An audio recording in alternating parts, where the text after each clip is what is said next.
বিসমিল্লাহির রহমানির রহিম। সুপ্রিয় শিক্ষার্থী বন্ধুরা, ময়মনসিংহ পলিটেকনিক ইনস্টিটিউটের অনলাইন ক্লাসে তোমাদের সবাইকে স্বাগতম। আজকে আমি তোমাদের সোশ্যাল সায়েন্সের যে টপিক্সটা নিয়ে আলোচনা করব সেটার নাম হচ্ছে বাজার ভারসাম্য। গত ক্লাসে এই বিষয়টা নিয়ে আলোচনা হয়েছিল, কিন্তু নেটওয়ার্কের সমস্যার জন্য পুরো ক্লাসটা কভার দিতে পারি নাই। সেজন্য ক্লাসটা আমি আবার পুনরায় আজকে আলোচনা করতেছি। সেটা হচ্ছে বাজার ভারসাম্য। বাজার ভারসাম্য বাজার ভারসাম্য ভারসাম্য বলতে আমরা কি বুঝি? ভারসাম্য হচ্ছে ইংরেজি হচ্ছে ইকুইলিব্রিয়াম। ভারসাম্য বাংলাটা হচ্ছে স্থিতাবস্থা, অর্থাৎ স্থিতিশীল অবস্থা। আর অর্থনীতিতে বাজার ভারসাম্য বলতে বোঝায়, আমরা জানি যে বাজারে দুইটা পক্ষ থাকে, একটা ক্রেতা আর একটা হচ্ছে বিক্রেতা। তো ক্রেতা সব সময় বেশি দামে কম পরিমাণ দ্রব্য বিক্রি করতে চায়, অপরদিকে যারা ভোক্তা বা ক্রেতা সে সব সময় কম দামে বেশি পরিমাণ দ্রব্য কিনতে চায়। যতক্ষণ পর্যন্ত না দুইজনের মত একই মতে উপনীত না হয় ততক্ষণ পর্যন্ত কিন্তু দ্রব্য বেচাকেনা হয় না। দুজনের দর কষাকষির প্রেক্ষাপটে যখন দুজনই একই মতে উপনীত হয় যে একটা দাম সেটেল করে এবং একটা দ্রব্যের পরিমাণ সেটেল করে, তখনই কিন্তু দ্রব্যটা বেচাকেনা হয়। আর এটাকেই বলা হয় বাজার ভারসাম্য। তখন একটা দাম নির্ধারিত হয় এবং একটা পরিমাণ নির্ধারিত হয় যে কত দামে কি পরিমাণ দ্রব্য বিক্রেতা বিক্রি করবে এবং ক্রেতা কি পরিমাণ দামে কি পরিমাণ দ্রব্য ক্রয় করবে। দুজন যখন একই মতে উপনীত হয় সেটাকে বলি আমরা বাজার ভারসাম্য। বাস্তবেও আমরা কিন্তু যখন কেনাকাটা করতে যাই, যে কোনো কেনাকাটা করতে যাই, আমরা সবজি কিনতে যাই, মাছ কিনতে যাই বা অন্য কোনো শপিংয়ে যাই, সেক্ষেত্রে কিন্তু ক্রেতা এবং বিক্রেতার ভিতরে একটা বার্গেনিং হয়, যে ক্রেতা একটা দাম বলতেছে আবার বিক্রেতা আরেকটা দাম চাচ্ছে। তো দুইজনের দাম দর কষাকষির মাধ্যমে একটা দাম যখন সেটেল হয় তখন বিক্রেতা সেই দামে বিক্রি করে, ক্রেতা সেই দামে ক্রয় করে, তখন এই দ্রব্যটা বিক্রি হয়। এই যে দামটা, এটাকে বলা হয় বাজার ভারসাম্য। আর বাজার ভারসাম্যটা চিরস্থায়ী কোনো অবস্থা না, এটি কিন্তু অবস্থার প্রেক্ষাপটে পরিবর্তন হয়। যখন যে দ্রব্যটা যে দামে বিক্রি হয় সেটি হচ্ছে সেই দ্রব্যের বাজার ভারসাম্য। এটা চিরস্থায়ী না, এটা যে কোনো সময় পরিবর্তন হতে পারে। যেমন বাজারে যখন আমরা মাছ কিনতে যাই, সবজি কিনতে যাই, মাছ একজনে কিনতেছে 400 টাকা কেজি, আবার সেই মাছটাই যখন আরেকজন কিনে সে হয়তো কিনতেছে 380 টাকা কেজি বা 350 টাকা কেজি, তাহলে সেইখানেও কিন্তু দামের ভেরিয়েশন হচ্ছে, অর্থাৎ এটা কোনো ফিক্সড অবস্থা না। যখন ক্রেতা এবং বিক্রেতার ভিতরে যে দামটা সেটেল হবে সেটাই হচ্ছে সেই দ্রব্যের বাজার ভারসাম্য। এই বাজার ভারসাম্যটা আমরা এবার একটা সমীকরণ এবং সূচির সাহায্যে ব্যাখ্যা করব। সমীকরণটা হচ্ছে এরকম। আমরা যদি ধরে নেই যে কিউডি হচ্ছে একটা চাহিদা সমীকরণ, কিউ ইকুয়াল 10 - 2p, এটা হচ্ছে একটা চাহিদা সমীকরণ। আর কিউএস ইকুয়াল 10 - 10 + 3p, এটা হচ্ছে একটা যোগান সমীকরণ। এই চাহিদা এবং যোগানটা আমরা গত ক্লাসে আলোচনা করেছি। এটা হচ্ছে চাহিদার একটা সমীকরণ, এটা হচ্ছে যোগানের একটা সমীকরণ। তো এটাকে যদি আমরা এখন সমাধান করি, আমরা জানি যে বাজার ভারসাম্য অবস্থায়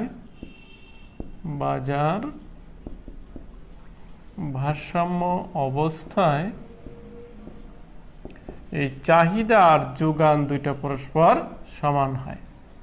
কিউডি ইকুয়াল কিউএস।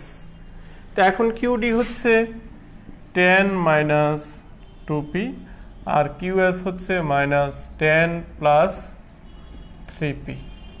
এখন এটি যদি আমরা সমাধান করি তাহলে পি গুলোরে আমরা বাম পাশে নিয়ে আসি, -2p - 3p, এই পাশে হচ্ছে -10 আর 10টা ওই পাশে চলে গেল -10। তাহলে কি দাঁড়াচ্ছে যে -5p। মাইনাস 5p সমান হচ্ছে -20। তাহলে এখান থেকে আমরা p এর মানটা বাহির করি, মাইনাসটা যদি উভয় পক্ষ থেকে বাদ দিয়ে দেই তাহলে p সমান কত হচ্ছে 4। এই p এর উপর একটা বার দিলাম, এই বার দ্বারা বোঝায় ভারসাম্য। তাহলে এখানে আমরা একটা ভারসাম্যপূর্ণ দাম পেয়ে গেছি, দামটা সেটেল হয়ে গেছে। ভারসাম্য দামটা কত? এখানে 4 টাকা। এখন পরিমাণটা আমরা সেটেল করব, যে পরিমাণটা কত, 4 টাকায় কি পরিমাণ দ্রব্য ক্রয় বা বিক্রয় হবে।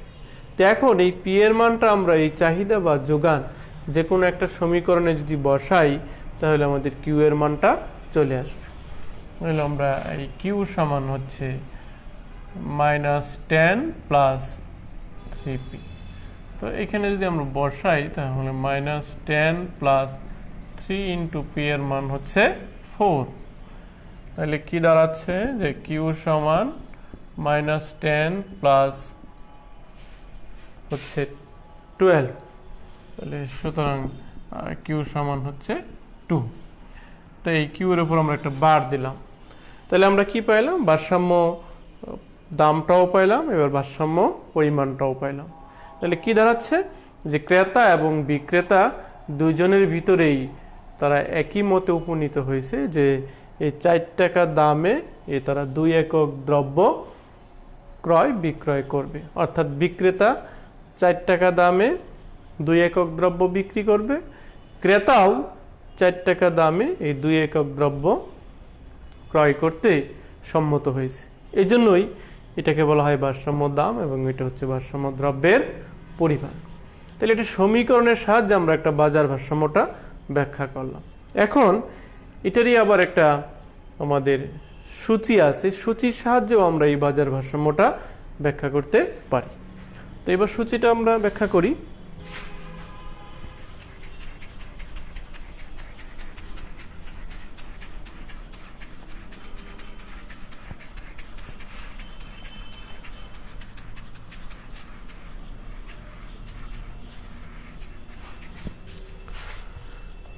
সূচিটা হচ্ছে এরকম, এখানে আমরা ধরে নেই দ্রব্যের দাম,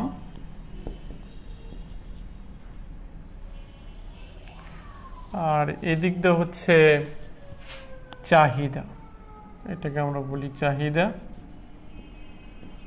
চাহিদা হচ্ছে কিউ, আর এটা হচ্ছে যোগান, যোগান মানে এস, সাপ্লাই, আর এটা হচ্ছে দুইটার সম্পর্কটা কি, সম্পর্কটা আমরা ব্যাখ্যা করব। এই এখন আমরা এখানে কিছু কাল্পনিক কিছু সংখ্যা নিব। দ্রব্যের দাম, দ্রব্যের দাম ধরে নিলাম 10 টাকা, চাহিদার পরিমাণ ধরে নিলাম আমরা 20 একক, যোগান হচ্ছে 25 একক। তাহলে এটা হচ্ছে প্রাথমিক, এগুলো কাল্পনিক, তোমরা ইচ্ছা করলে তোমাদের মতো নিতে পারো। দ্রব্যের দাম যখন 10 টাকা তখন চাহিদা হচ্ছে 20 একক, যোগানের পরিমাণ হচ্ছে 25 একক।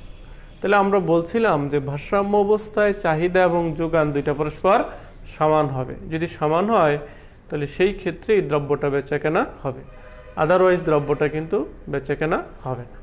তাহলে এখানে কি দাঁড়াচ্ছে? যে এখানে দাঁড়াচ্ছে যে supply is greater than demand, অর্থাৎ S is greater than Q, অথবা আমরা এখানে কিউ না দিয়ে ডি দিতে পারি বোঝার সুবিধার্থে।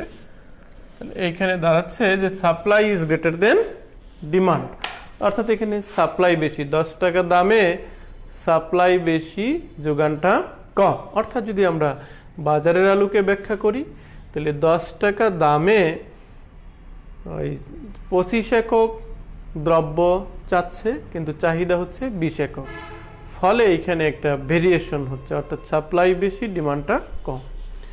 এখন দাম যদি কমে, আমরা জানি যে দাম কমলে কি হয়? চাহিদা বাড়ে, চাহিদা বাড়লো,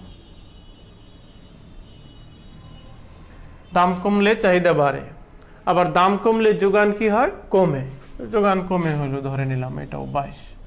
তাহলে এই জায়গায় কি দাঁড়াচ্ছে, এই ক্ষেত্রে কিন্তু চাহিদা এবং যোগান দুইটা পরস্পর সমান, অর্থাৎ সাপ্লাই ইকুয়াল ডিমান্ড। তাহলে এখানে আমরা ভারসাম্য অবস্থা কিন্তু লক্ষ্য করতেছি।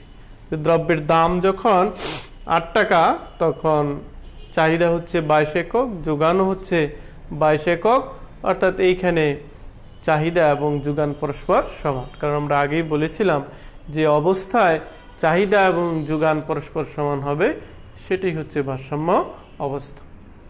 এবার দামটা আরেকটু কমাইয়ে দেখি কি হয়। যে দাম হইল 5 টাকা, আমরা জানি যে দাম কমলে কি হয়, চাহিদা বাড়ে। যে চাহিদা হইলো এবার ধরে নিলাম 23, আবার দাম যদি কমে তাহলে কি হয়, যোগান বাড়ে, তো যোগান ধরে নিলাম 24। এই ক্ষেত্রে কি দাঁড়ালো, এইখানে হচ্ছে এবার সাপ্লাইটা বেশি, সাপ্লাই ইজ গ্রেটার দেন, এই জায়গাটায় আমাদের একটু সমস্যা হয়েছে, কারণ এখানে তো আমাদের কমবে। এখানে আমরা জানি দাম যদি বাড়ে তাহলে চাহিদা কমে, তাহলে চাহিদা হচ্ছে চাহিদা বাড়ে, তাহলে 22-এর জায়গায় এটাকে আমরা 23 দিতে পারি। আর এখানে কমবে, কারণ এখানে কি হচ্ছে যে দাম কমলে যোগান কমে, এটা ধরে নিলাম 20। তাহলে এবার কি দাঁড়াচ্ছে, যে এইবার হচ্ছে যে demand is greater then supply, demand is greater then supply, অর্থাৎ ডিমান্ড বেশি সাপ্লাই কম। এখানেও কিন্তু এই জায়গাতেও কিন্তু ভারসাম্য অবস্থা লক্ষ্য করা যাচ্ছে না, এখানেও ভারসাম্য অবস্থা না, এই জায়গাতেও না। ভারসাম্য হচ্ছে যে দাম যখন 8 টাকা তখন চাহিদা হচ্ছে 22 একক, যোগান হচ্ছে 22 একক, অর্থাৎ চাহিদা এবং যোগান সমান, এটাই হচ্ছে ভারসাম্যপূর্ণ অবস্থা। অর্থাৎ দাম হচ্ছে 8 টাকা আর দ্রব্যের পরিমাণ হচ্ছে 22 একক। এর আগে পরে যেগুলো হচ্ছে সেগুলো হচ্ছে অভারসাম্যপূর্ণ অবস্থা। এই অবস্থায় সাপ্লাই বেশি, ডিমান্ড কম, এখানে সাপ্লাই আর ডিমান্ড পরস্পর সমান, আর এই জায়গাতে demand is greater then supply, অর্থাৎ ডিমান্ড হচ্ছে 23 একক, সাপ্লাই হচ্ছে 20 একক, অর্থাৎ ডিমান্ড বেশি সাপ্লাই কম। তাহলে ভারসাম্য অবস্থা হচ্ছে মাঝখানের যেটা আছে, এটাকে বলি আমরা বাজার ভারসাম্য। তাহলে এটা হচ্ছে সূচির সাহায্যে ব্যাখ্যা। এখন এই বিষয়টাকে আমরা একটা চিত্রের সাহায্যে ব্যাখ্যা করব, বাজার ভারসাম্যটা। এই বিষয়টা আমরা মুছে দেই।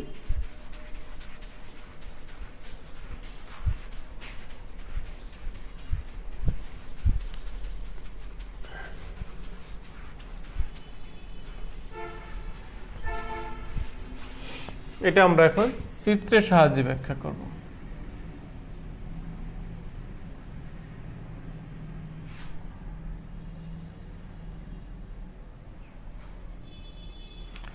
এটা হচ্ছে কিউ, এদিক দিয়ে হচ্ছে প্রাইস মানে দাম, এদিক দিয়ে আমরা পরিমাণ অর্থাৎ চাহিদা এবং যোগান দুইটাই নির্দেশ করে। এই দিক দিয়ে এটাকে আমরা বলতে পারি চাহিদা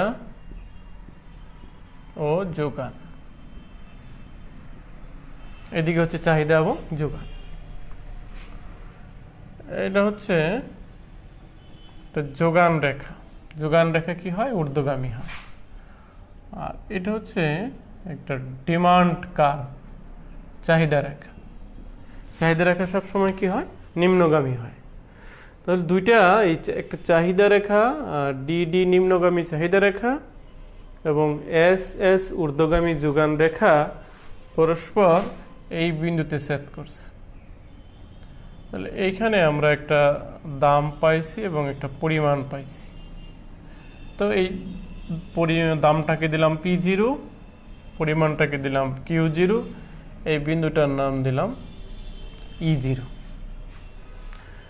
তাহলে এখানে কি দাঁড়াচ্ছে, যে দ্রব্যের আমরা একটা স্পেসিফিক দাম নির্ধারণ করেছি OP0, আর দ্রব্যের পরিমাণ হচ্ছে OQ0। এটা কিন্তু এমনি এমনি নির্ধারণ হয়নি, কারণ এইখানে আমরা যদি যাই এই P0-র আগে যদি লক্ষ্য করি, এখানে এই বিন্দুর আগে অথবা এই বিন্দুর পরে, তাহলে এই দুটি জায়গাতেই বা আরও একাধিক জায়গাতে এই বিন্দুর যে কোনো জায়গার উপরে বা নিচে কোনো জায়গাতেই ক্রেতা এবং বিক্রেতার দুইজনের মতামত কিন্তু কখনো একই অবস্থানে লক্ষ্য করা যাবে না।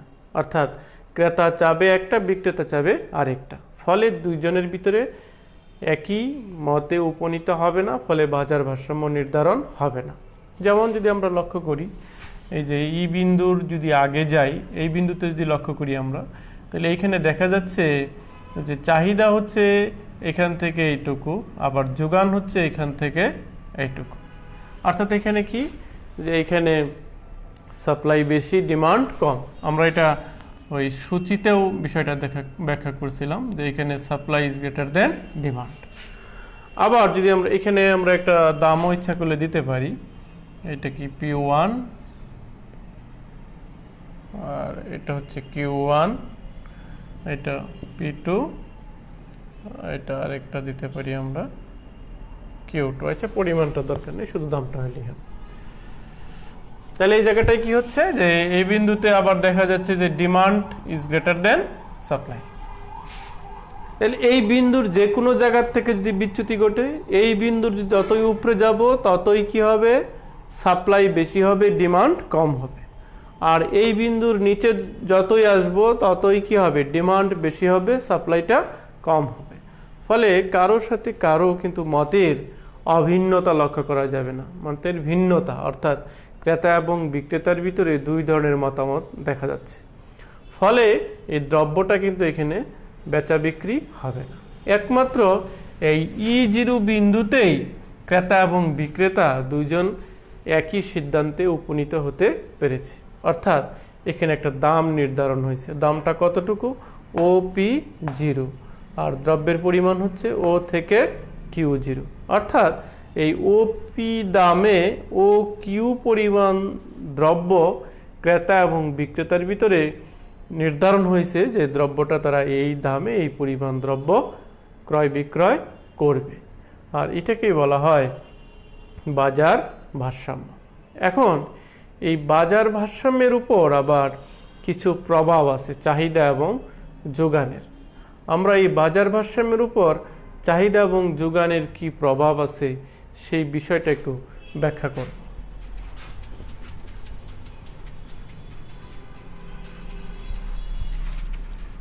তোমাদের যদি কোনো বুঝতে সমস্যা হয় তাহলে কমেন্টে একটু লিখে জানাবা, সম্ভব হলে এই ক্লাসে বা অথবা আগামী ক্লাসে আমরা এই বিষয়টা একটু ব্যাখ্যা করব। আবার যদি কোথাও বুঝতে কোথাও কোনো সমস্যা হয়ে থাকে, এটা হচ্ছে যে ভারসাম্যের উপর,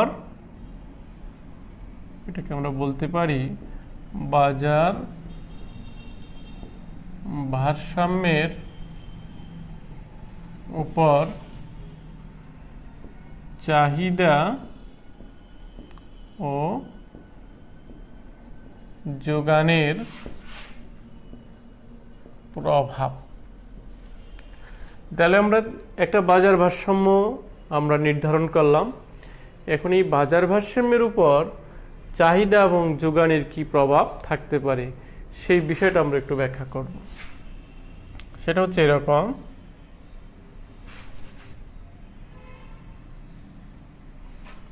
জিরো কিউ এটা হচ্ছে চাহিদা ও যোগান, আর এদিকটা হচ্ছে দ্রব্যের দাম।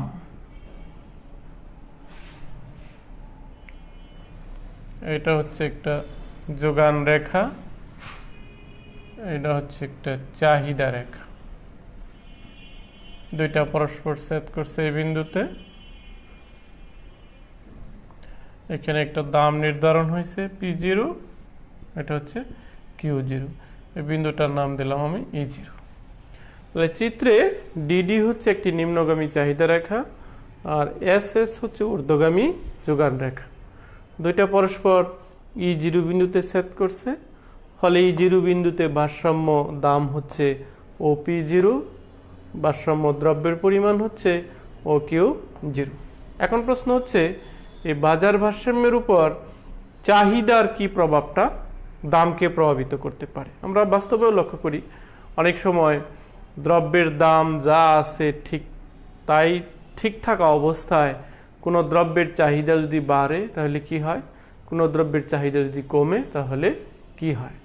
তাহলে বাস্তবে যদি আমরা লক্ষ্য করি, একটা স্থিতিশীল অবস্থায় বাজার ব্যবস্থা যখন বিরাজ করে, তখন হঠাৎ করে যদি কোনো দ্রব্যের চাহিদা বেড়ে যায়, তখন সেই ক্ষেত্রে দ্রব্যের দামটা কিন্তু বেড়ে যায়। আবার একটা স্থিতিশীল অবস্থায় হঠাৎ করে যদি কোনো দ্রব্যের চাহিদা কমে যায়, তাহলে অটোমেটিকলি কিন্তু সেই দ্রব্যের দামটাও কমে যায়। সেই বিষয়টি আমরা এবার ব্যাখ্যা করব। এবার যোগান ঠিক আছে, যদি চাহিদা বেড়ে যায় তাহলে বাজার ভারসাম্যের উপর কি প্রভাবটা পড়বে? তো চাহিদা যদি বাড়ে তাহলে চাহিদা রেখা ডান দিকে শিফট হয়। এটা আমরা জানি যে চাহিদা বাড়লে চাহিদা রেখা ডান দিকে শিফট হয়। ডান দিকে শিফট, এটার নাম হইল D1 ফলে কি দাঁড়ালো? এই যে দামটা বেড়ে গেল P1। তাহলে সেই যোগান ঠিক থেকে যদি চাহিদা বাড়ে তাহলে কি হয়? দ্রব্যের দামটা বেড়ে যায়। এই দ্রব্যের দামটা বেড়ে গেল। আবার এবার যোগান ঠিক থেকে যদি চাহিদা কমে যায় তাহলে তার উল্টাটা হবে।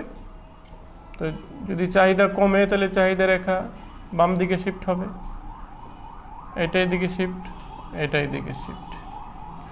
তো এটা এদিকে যখন শিফট হলো তখন কি হলো? দামটা কমে গেল, এই যে P2। তাহলে এটার ব্যাখ্যাটা হচ্ছে যে যোগান ঠিক থেকে যদি চাহিদা বাড়ে, চাহিদা কমে, তাহলে বাজার ভারসাম্যের দ্রব্যের দামের উপর কি প্রভাব বিস্তার করে। তো যোগান ঠিক থেকে যদি চাহিদা বাড়ে তাহলে দ্রব্যের দামটা বেড়ে যায়।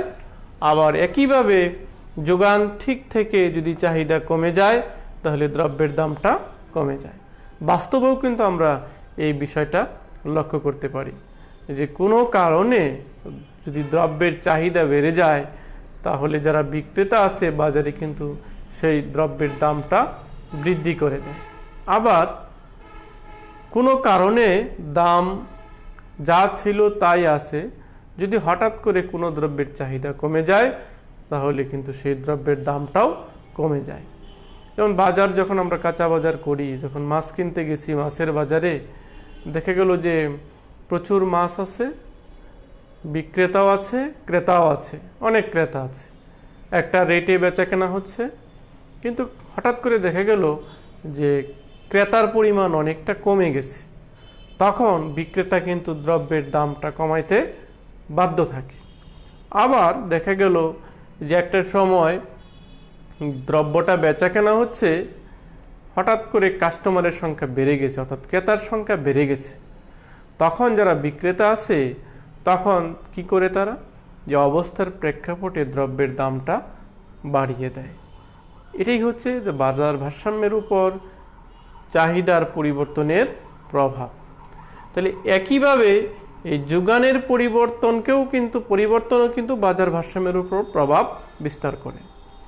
এটা হলো চাহিদার পরিবর্তনের ফলে। এবার আমরা এই যোগানের পরিবর্তনের ফলে কি প্রভাবটা পড়ে সেই বিষয়টা একটু ব্যাখ্যা করব।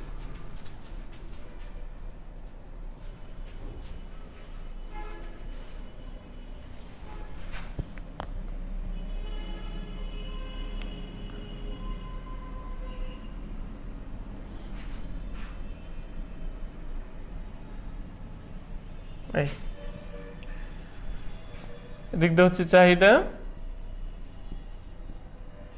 ও যোগান, আর এদিকটা হচ্ছে দ্রব্যের দাম।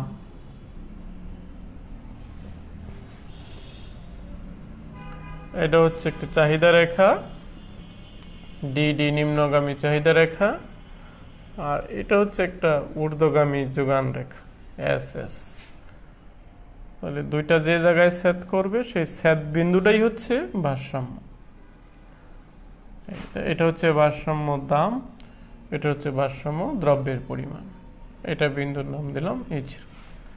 এবার হচ্ছে যে চাহিদা ঠিক থেকে যদি যোগান বাড়ে বা যোগান কমে তাহলে ভারসাম্য দামের উপর কি প্রভাব পড়বে সেই বিষয়টা আমরা ব্যাখ্যা করব।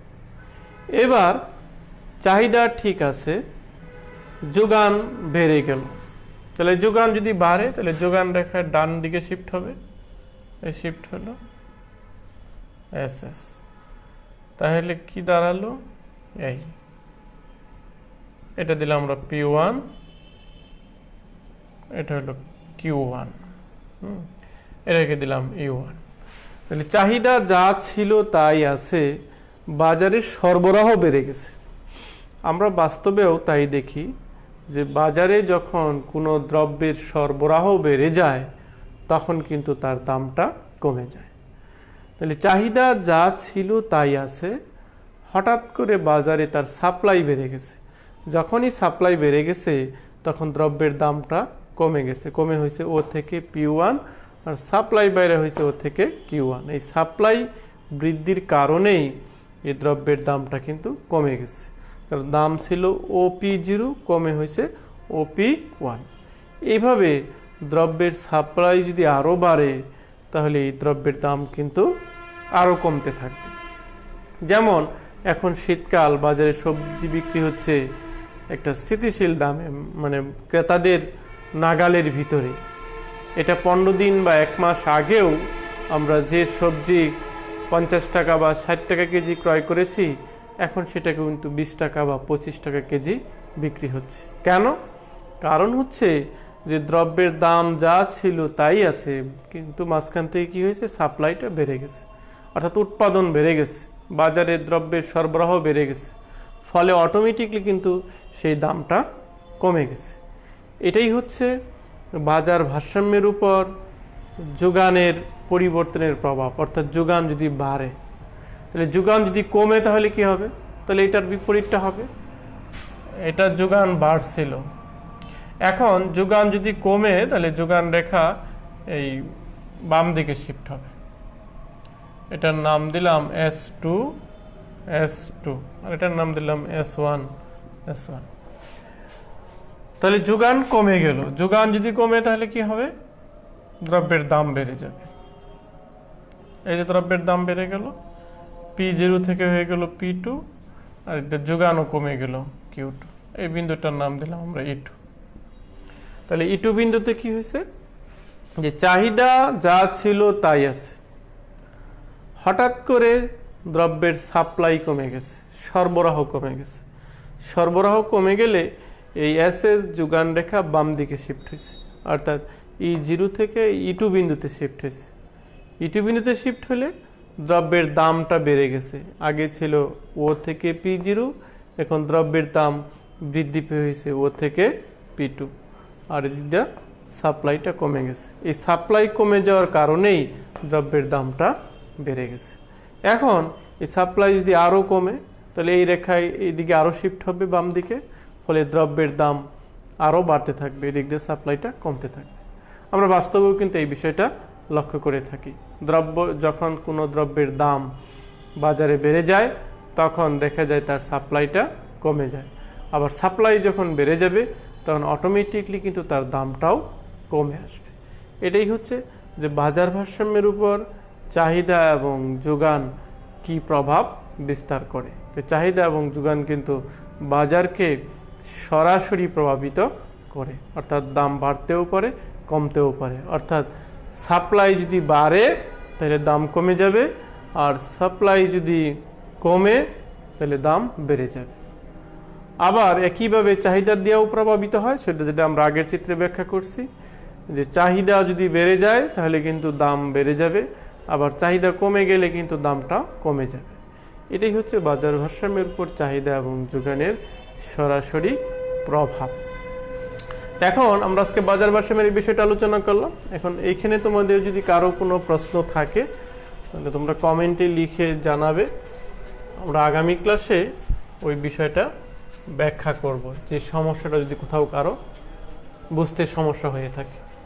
এখানে একটা বিষয় একজনে বলছে যে চাহিদা রেখাটা নিম্নগামী হয় কেন, যেমন এই যে আমরা বলছিলাম এটা এরকম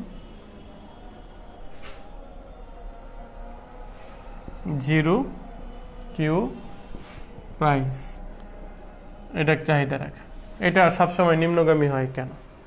কারণ হচ্ছে আমরা জানি যে দ্রব্যের দামের সাথে চাহিদার সম্পর্ক হচ্ছে বিপরীতমুখী, অর্থাৎ দ্রব্যের দাম বাড়লে চাহিদা কমে আর দাম কমলে চাহিদা বাড়ে। এই যে বিপরীতমুখী সম্পর্কের কারণেই চাহিদা রেখা বাম হতে ডানে নিম্নগামী হয়। এর আগে কিন্তু আমরা একটা সমীকরণও নিয়েছিলাম, সমীকরণটা ছিল এরকম যে কিউডি ইকুয়াল 10 মাইনাস 2p। এখানে যদি আমরা একটা মান বসাই তাহলেই বোঝা যাবে যে কিরকম বিপরীত সম্পর্কটা। এখন পি এর যদি আমরা একটা মান ধরি, এখানে ধরে নিলাম পি এর মান 1, তো পি এর মান 1 ধরলে কিউডি এর মান কত হবে 10 মাইনাস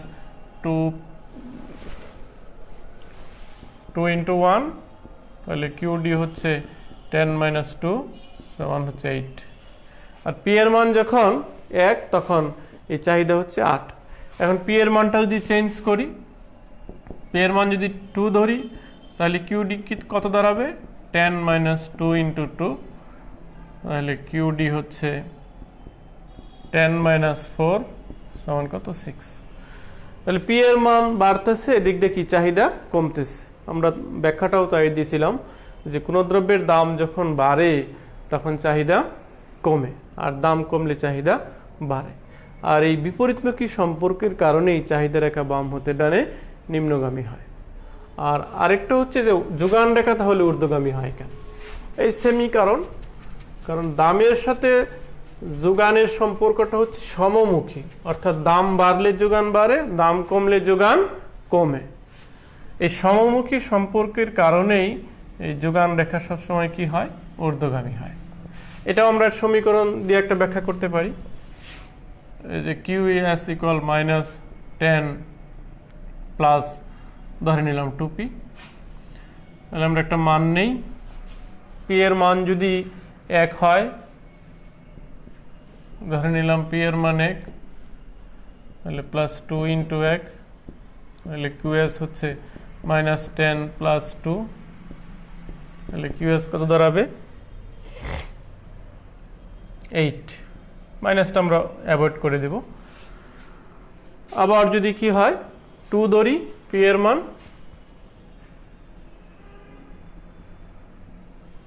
2 ধরলে দাঁড়াবে কত QS সমান মাইনাস 10 প্লাস 2 ইন্টু 2, তাহলে QS দাঁড়াচ্ছে মাইনাস 10 প্লাস 4, তাহলে QS হচ্ছে মাইনাস কত 6। তাহলে এটা হচ্ছে যে সম্পর্কটা সমমুখী, অর্থাৎ দাম বাড়লে যোগান বাড়ে আর দাম কমলে যোগান কমে, যার জন্যই রেখাটা হয় ঊর্ধ্বগামী। আর চাহিদার ক্ষেত্রে যেহেতু সমমুখী সম্পর্ক, অর্থাৎ ধনাত্মক সম্পর্ক যোগানের ক্ষেত্রে, যার জন্য যোগান রেখা ঊর্ধ্বগামী। আর চাহিদার ক্ষেত্রে হয় ঋণাত্মক সম্পর্ক, অর্থাৎ বিপরীত সম্পর্ক, যার জন্য হয় ঊর্ধ্বগামী। অর্থাৎ এখানে আরও ব্যাখ্যা আছে, চাহিদা রেখার ঢাল আছে, যোগান রেখার ঢাল আছে, সেটাও আমরা ব্যাখ্যা করতে পারি। আমরা আগামী ক্লাসে ওই বিষয়টা আরেকটু আলোচনা করে দিব যে চাহিদা রেখার ঢাল জিনিসটা আবার কি। ঢালটা হচ্ছে যে একটা রেখা কতটুকু খাড়া বা কতটুকু ফ্ল্যাট, সেটাই হচ্ছে সেই রেখার ঢাল। যেমন একটা বিল্ডিংয়ের সিঁড়ি হবে, সেই সিঁড়িটা কতটা খাড়া হবে, কতটা ফ্ল্যাট হবে, বা একটা রাস্তা হবে, সেই রাস্তাটা কতটা ফ্ল্যাট হবে বা কতটা ঢাল হবে, সেটাই হচ্ছে সেই রেখা ঢাল। এই ঢালের কারণেও চাহিদা রেখা যেরকম নিম্নগামী হয়, যোগান রেখা ঊর্ধ্বগামী হয়। সেটা আমরা আগামী ক্লাসে সুযোগ হলে ওই বিষয়টা নিয়ে আর একটু আলোচনা করে দেব। তো আজকে এই পর্যন্তই থাকুক। তোমাদের যদি কোনো সমস্যা থাকে এই বাজার ভারসাম্য সম্পর্কিত, তাহলে কমেন্টে লিখে জানাবা, আমরা আগামী ক্লাসে সেটা ব্যাখ্যা করার চেষ্টা করব। তো সুপ্রিয় শিক্ষার্থী বন্ধুরা, তোমরা ভালো থাকো, নিয়মিত ক্লাসে সঠিক সময়ে ক্লাসে অংশগ্রহণ করো। আগামী ক্লাসে আমরা আরেকটা নতুন টপিকস নিয়ে আলোচনা করব। আজকে এই পর্যন্তই। তোমরা সবাই ভালো থাকো, সুস্থ থাকো। ধন্যবাদ সবাইকে।